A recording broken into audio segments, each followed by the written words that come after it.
하나님 말씀 함께 봅니다. 함께 보실 하나님 말씀은 시편 128편 1절에서 6절 말씀입니다. 시편 128편 1절에서 6절 말씀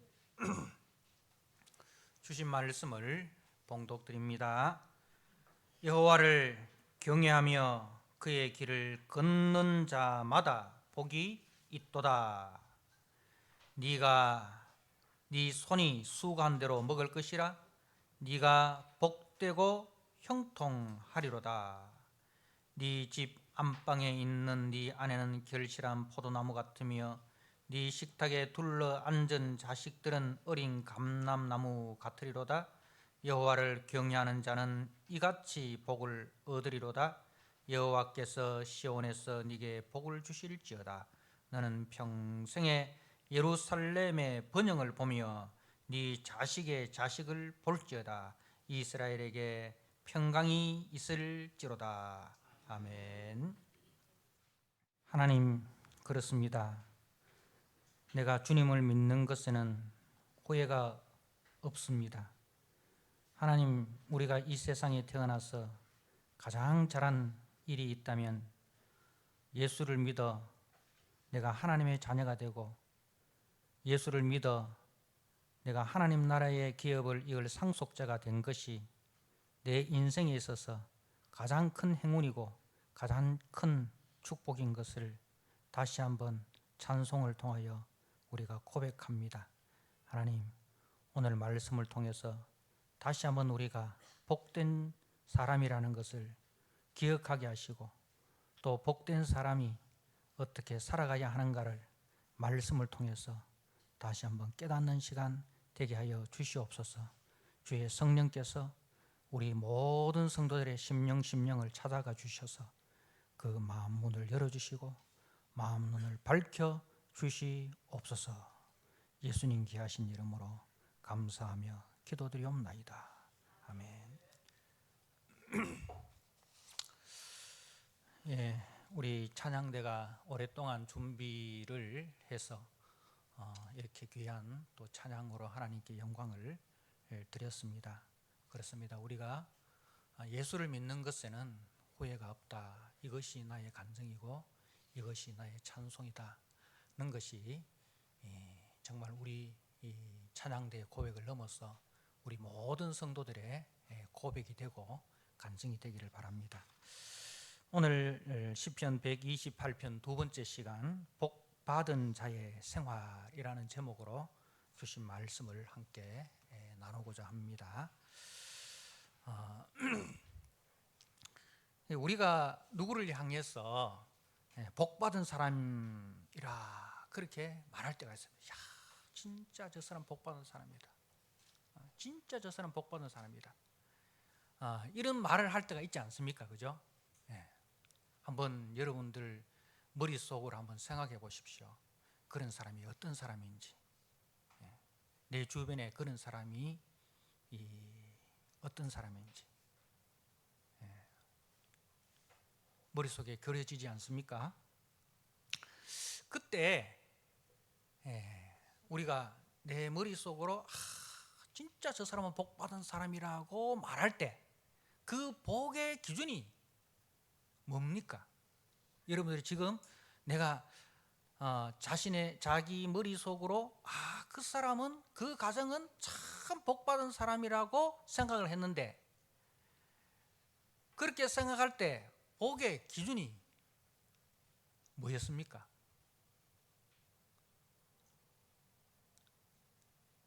석 집사님, 화평한 거. 그렇죠. 화평한 게 참 복이죠. 우리가 아무리 재산이 많아도 그 재산 때문에 자식들이 싸우고, 자식들이 서로 왕래도 안 하고, 자식들이 부모를 찾아뵙지도 않고 이러면은 부럽습니까? 안 부럽습니까? 안 부럽잖아요. 그 화평한 게 참 복이 있습니다. 그래서 우리가 팔복에도 화평케 하는 자는 복이 있나니라고 되어 있죠. 그렇습니다. 근데 오늘 본문의 1절에 보면, 이제 본문의 1절에 여호와를 경외하며 그의 길을 걷는 자마다 복이 있도다. 지난 시간에 이야기했죠. 이게 복이 있도다. 이게 우리 이 성경에는 서술형으로 되어 있는데 원문에는 감탄형으로 되어 있다 했잖아요, 그죠? 얼마나 행복한 사람인가, 얼마나 복 있는 사람인가, 여호와를 경외하며 그 길을 걷는 자가. 이게 감탄형으로 되어 있다 말이에요. 진짜 하나님을 경외하고 그 하나님의 말씀을 따라서 살아가는 사람, 그런 사람을 생각할 때, 야, 그 사람은 참 복 있는 사람이다. 여러분, 이제 복 있는 사람이라고 생각할 때 이 기준, 오늘 128편 1절의 말씀을 복의 기준으로 여러분들이 잡으셔야 됩니다. 정말 여호와를 경외하고 그 여호와의 말씀을 따라서 살아가는 사람, 그 사람을 볼 때 막 부러워야 돼요. 얼마나 저 사람 참 행복한가, 참 부럽다. 야, 나도 참 저 사람처럼 여호와 경외하며 그 여호와의 말씀을 따라 살아가고 싶다. 주님, 이것이 나의 삶의 최고의 목적이 되게 해주십시오.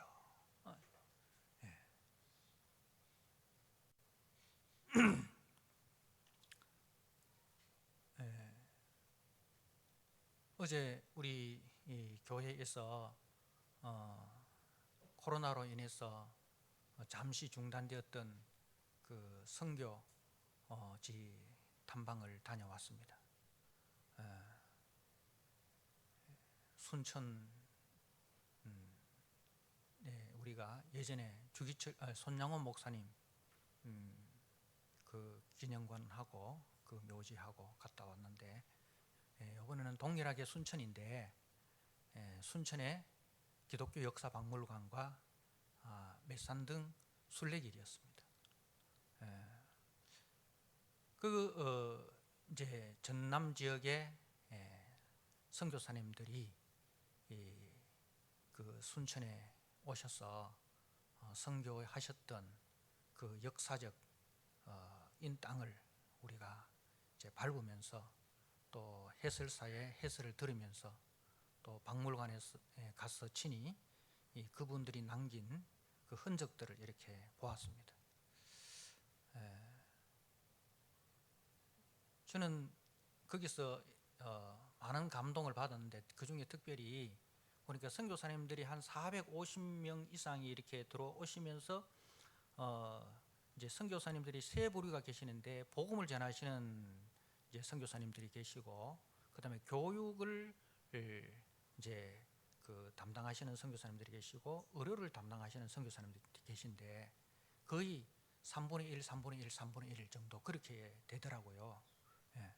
그래서 이제 거기에 이제 순천 지역에 제일 첫 번째 세워진 순천 중앙교회가 제일 앞에 있고, 그리고 그 위로 이제 그 선교사님들이 세운 도립병원이 있고, 그리고 그 옆으로 이제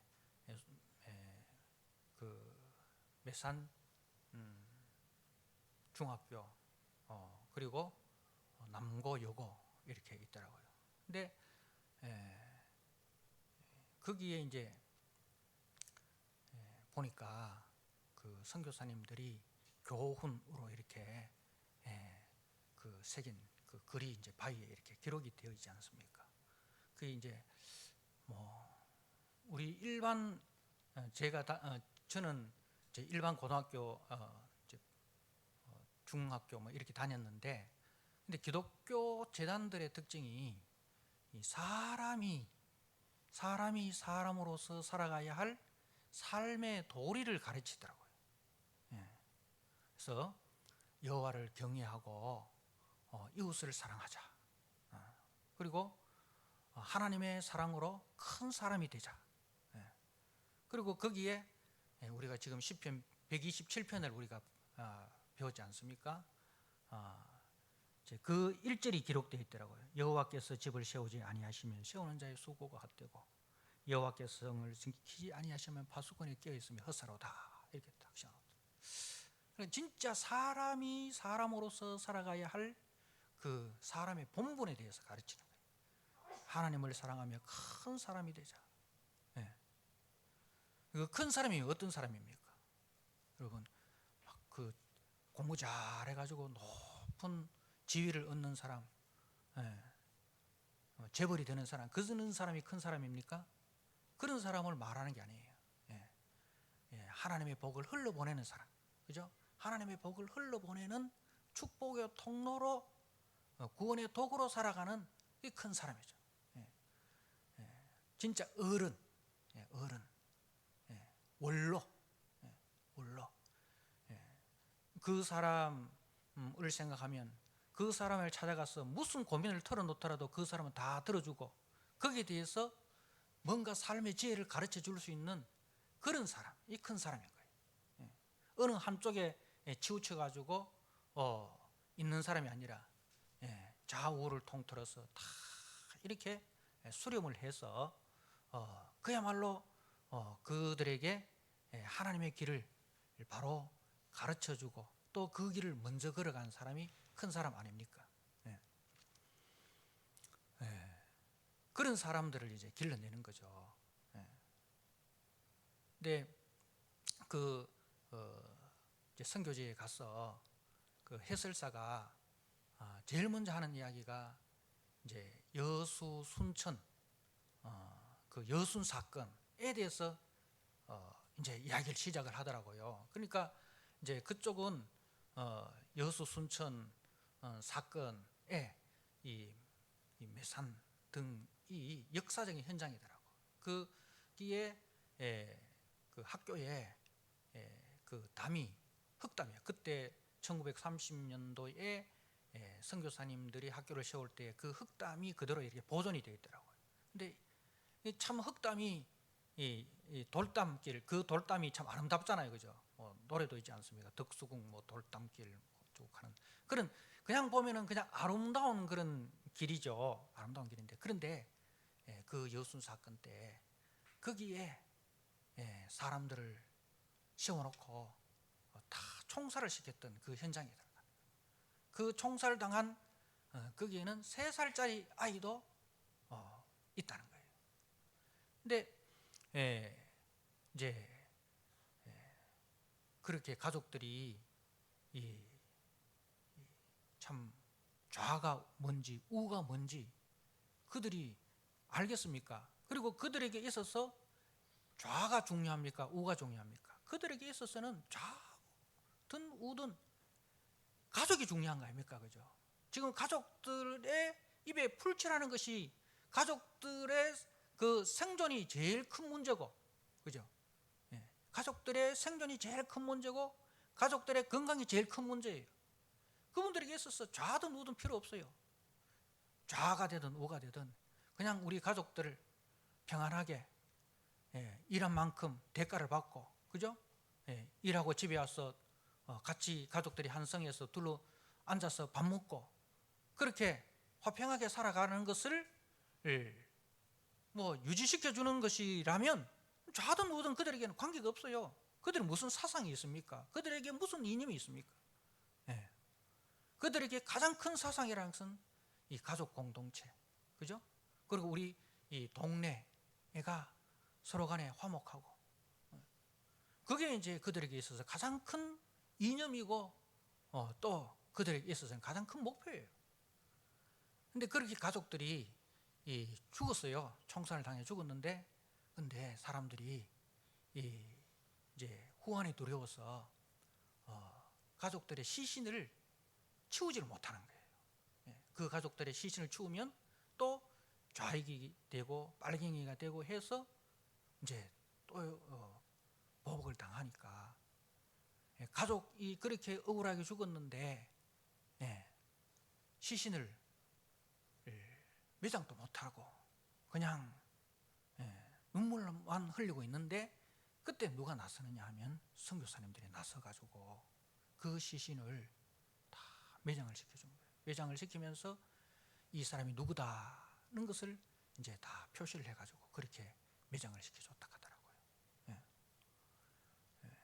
그리고 그분들이 이제 학교를 세우고, 그죠? 교회를 세우고 병원을 세워서 이 어둠 속에 있는 나라를 정말 빛으로 인도하는 그리스도의 일꾼으로서의 그 사명을 잘 감당한 거예요.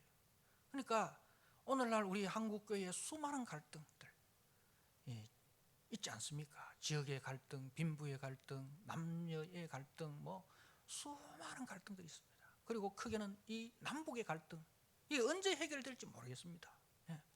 근데 언젠가는 반드시 해결해야 될 과제입니다. 근데 누가 일을 할 수 있겠습니까? 여러분, 국민의힘이 그 일을 감당할 수 있을까요? 민주당이 그 일을 감당할 수 있을까요? 정의당이 그 일을 감당할 수 있을까요? 아닙니다. 그 일은 예배당이 감당을 해야 됩니다. 그 일은 어느 이념이나 어느 사상에 치우치지 않고 이 하나님 사랑으로, 이웃 사랑으로 이념을 초월해서, 그죠?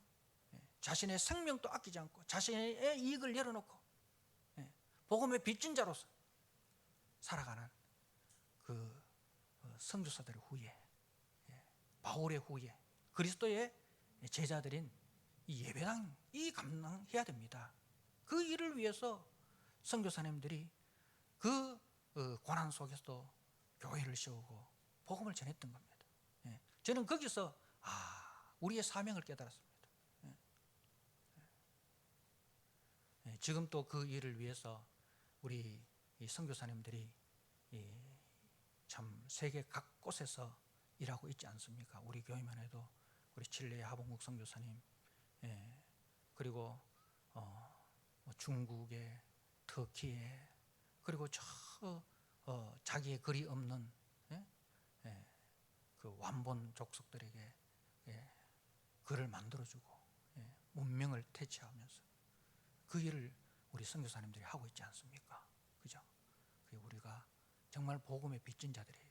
그 선교사님들을 위해서 우리가 또 많이 기도하시고, 또 우리의 삶의 현장에서 또 우리가 선교사로서의 사명을 감당을 해 나가야 된다는 그러한 교훈을 저는 받았습니다. 그렇습니다. 여러분, 복 있는 사람은요, 우리는 이미 복 받은 사람입니다. 여호와를 경외하며 그 길을 걸어가는 우리가 복 있는 사람입니다. 그래서요, 교회 안에서 여러분 이 이야기를 해야 돼요. 교인들이 모여가지고 내 주변에 말이야, 우리 삼촌이 어떤 사람이냐 하면 삼촌이 서울대학교 나왔어. 우리 사촌은 뭐 판사야, 검사야.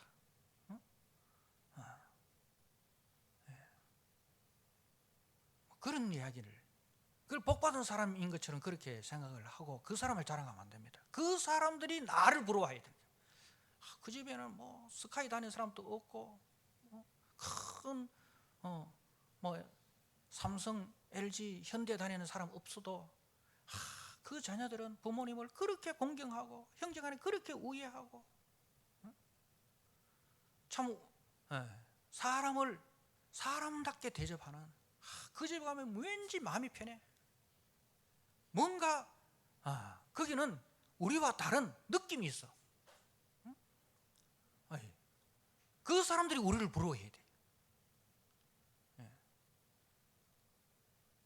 여러분, 그 스카이 대학 가는 게 죄는 아닙니다. 실력 있으면 가셔야 됩니다. 우리 교회에서도 그런 실력 있는 일꾼들이 많이 나오면 좋겠어요.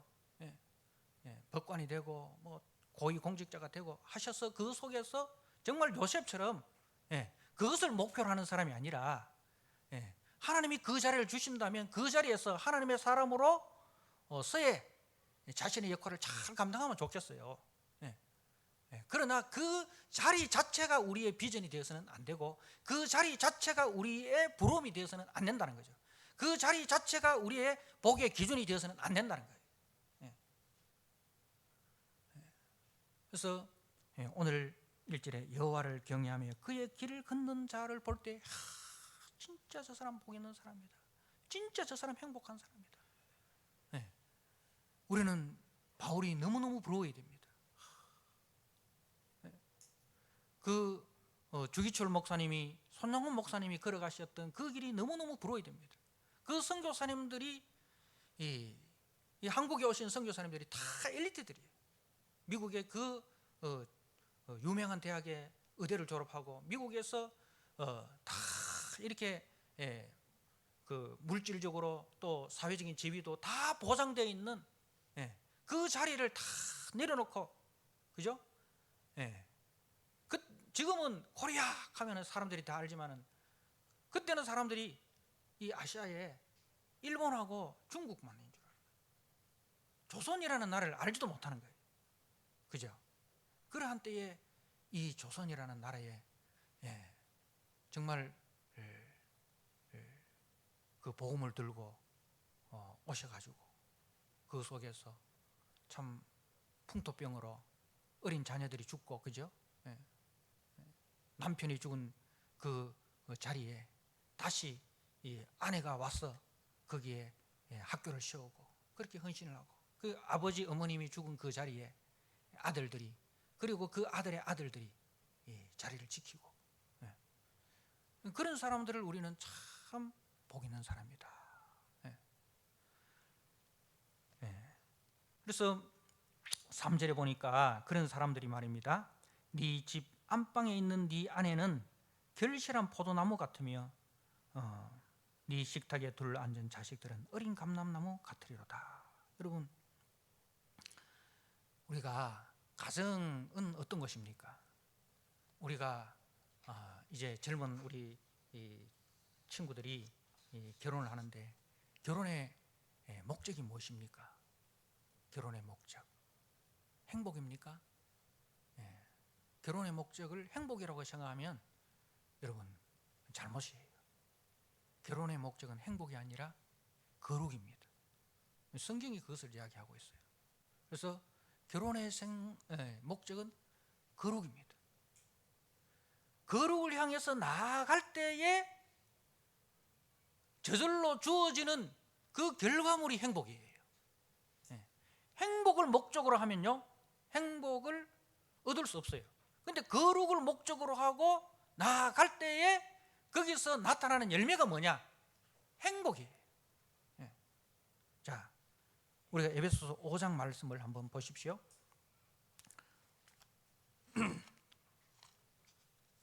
자주 이 말씀을 보지만 정말 이 말씀이 우리의 비전이 되어야 됩니다. 에베소서 5장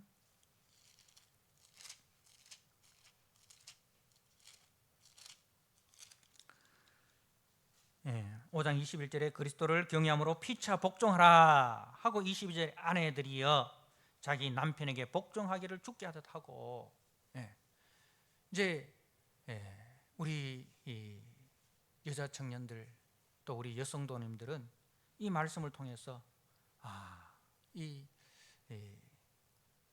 배워야 되고, 또 우리 남자 성도님들은, 또 우리 남자 청년들은 이런 아내 구하기를 또 기도를 해야 됩니다. 자기 남편에게 복종하기를 주께 하듯 하라. 이는 남편이 아내의 머리됨이라 그리스도께서 교회의 머리됨과 같으니 그가 바로 몸의 구주시니라. 헷갈려요. 이게 뭐 부부에 대해서 하는 이야기인지 교회에 대해서 하는 이야기인지 예수님에 대해서 하는 이야기인지 막 섞여 있잖아요. 그죠? 섞여 있잖아요. 근데 그 뒤에 보니까 32절에 이 비밀이 크도다 나는 그리스도와 교회에 대하여 말하노라. 바울이 지금 뭐에 대해서 이야기하고 있습니까?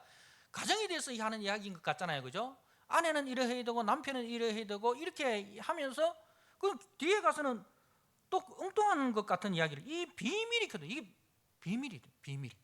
비밀은 뭐예요? 여기서 비밀은 감춰져 있는 것인데 안에서 열어줘야 보이는 게 그게 비밀이에요. 그래서 이제 하나님께서 안에서 싹 열어주는데 가정이라는 것을 이야기를 하면서 가정의 비밀을 안에서 싹 열어주는데 안에서 열어주는데 보니까 뭐예요? 그게 뭐예요? 이게 남편과 아내에 대한 이야기인데 이게 결국은 그리스도와 교회에 대한 이야기를 하고 있구나. 그 이야기인 거예요. 그래서 가정은 그리스도와 교회의 관계를 이제 실제 삶 속에서 적용하는 것이구나.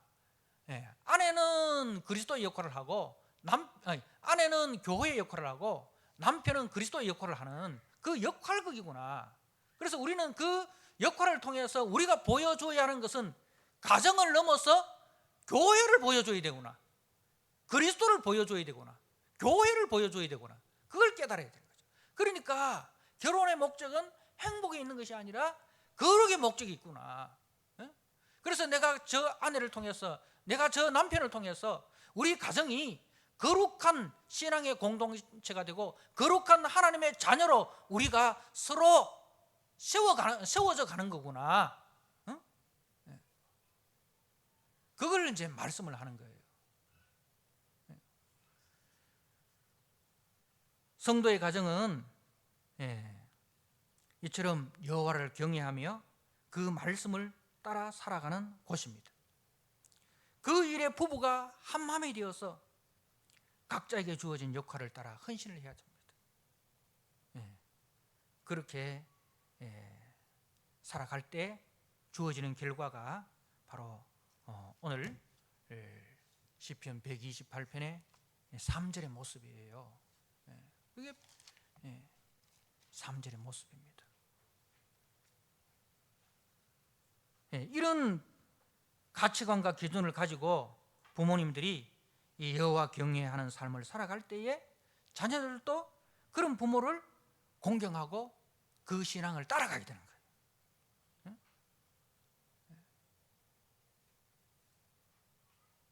그런데 이 부모님들의 신앙과 신앙 고백과 그리고 부모님들의 그 신앙의 삶이 가정 속에서 일치하지 않을 때 자녀들은 뭘 따라가겠습니까? 부모님의 신앙을 따라가겠습니까? 부모님의 일치하지 않는 삶을 따라가겠습니까? 자녀들은 부모의 그 신앙을 따라가는 것이 아니라 부모의 일치하지 않는 그 삶을 따라가는 거예요.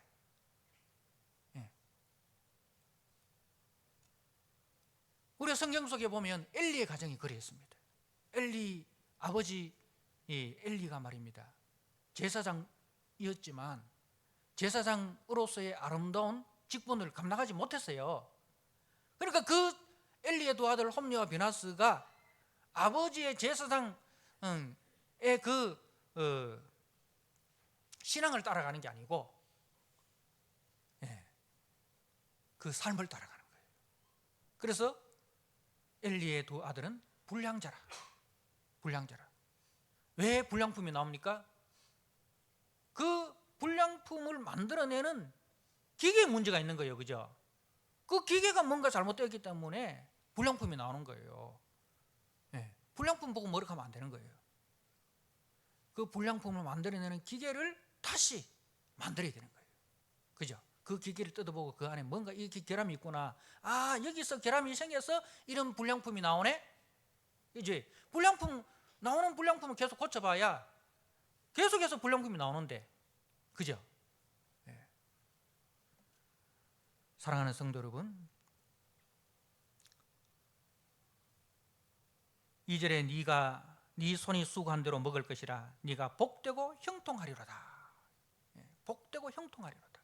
여러분 다 형통하기를 원하죠? 그죠? 만사 형통. 얼마나 좋은 말입니까? 근데 그 형통이라는 것이 내가 잘 되는 게 아니에요. 성경의 형통은요, 형통이라는 단어를 딱 생각하면 누가 딱 떠오릅니까? 그렇죠. 요셉.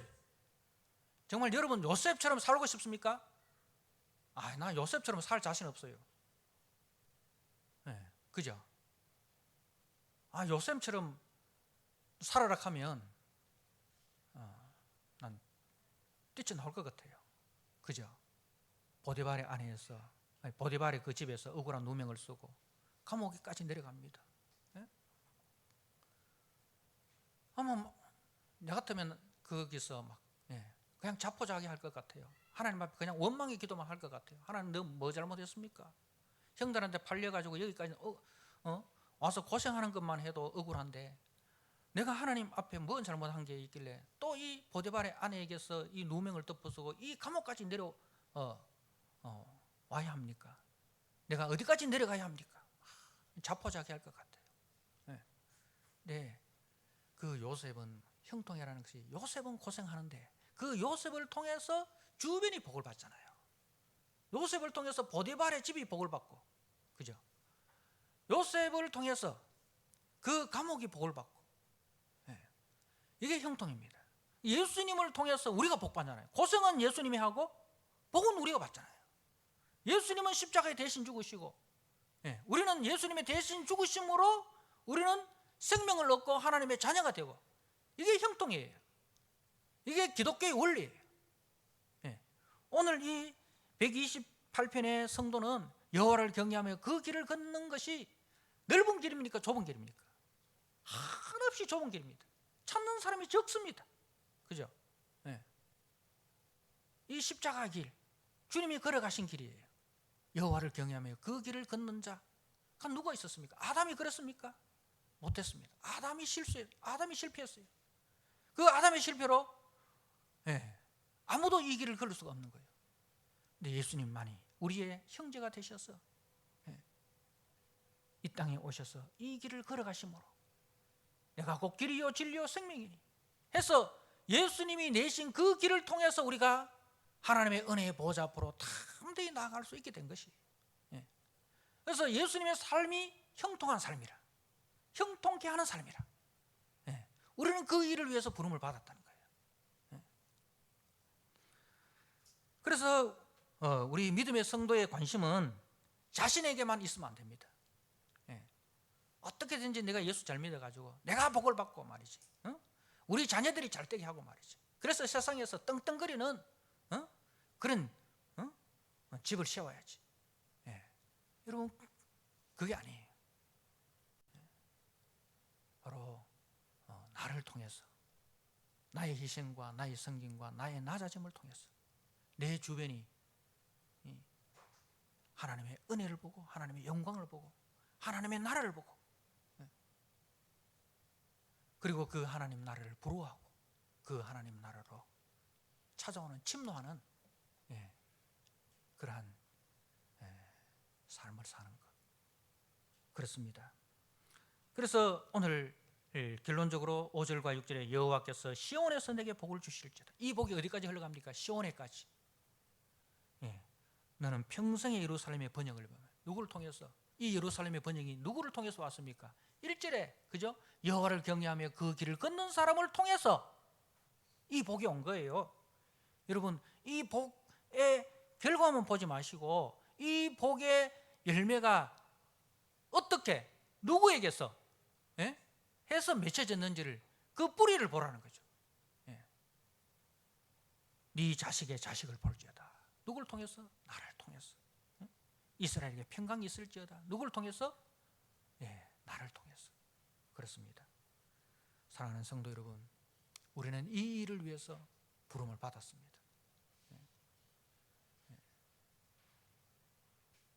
이 복이 여러분을 통해서, 여러분의 가정을 통해서, 또 우리가 섬기는 교회를 통해서 이제는 이 복이 갈등과 분쟁을 겪고 있는 우리의 삶의 현장 속에서 이 복이 흘러가야 됩니다. 그래서 여러분을 통해서 그 갈등이 무너지고 그 분쟁이 넘어지고 형제가 사랑하고 형제가 연합하고 형제가 화목하는 그 역사를 일으키는 거룩한 하나님의 사람으로 살아가는 저와 여러분 되시기를 주님의 이름으로 축복합니다. 아멘. 아버지 하나님, 오늘 말씀을 통해서 복받은 자의 삶이 어떤 삶인지를 살펴보았습니다. 하나님, 세상이 말하는 복이 아니라 성경이 말하는 복을 우리가 사모하게 하여 주옵소서. 복의 근원 대신 예수님을 우리가 바라보게 하여 주옵소서. 예수님이 이 땅에서 어떻게 사셨고 예수님이 사신 그 결과로 우리가 어떤 복을 받게 되었는지를 생각하고 하나님 참으로 여호와 경외하며 그 길을 걸어가신 우리 주님 그리고 많은 믿음의 선배들 그리고 그 믿음의 선배들이 뿌려놓은 그 복음을 듣고 또 그 복음을 전하기 위해서 이 멀고 먼 이 어둠의 나라에까지 와서 복음을 전하다가 그렇게 희생하시고 그렇게 이 땅에 자신의 몸을 묻었던 그 선교사님들처럼 하나님 우리의 삶의 자리에서 우리가 선교사가 되게 하시고 우리의 삶의 자리에서 작은 예수가 되게 하여 주옵소서. 그리하여 우리를 통하여 이 복의 열매가 하나님 이 대한민국 땅에 이 대한민국을 넘어서 온 세계에 맺혀지는 하나님 그러한 삶을 살아가는 우리 거룩한 성도들이 되도록 주님 축복하여 주옵소서. 예수님께 하신 이름으로 감사하며 기도드리옵나이다.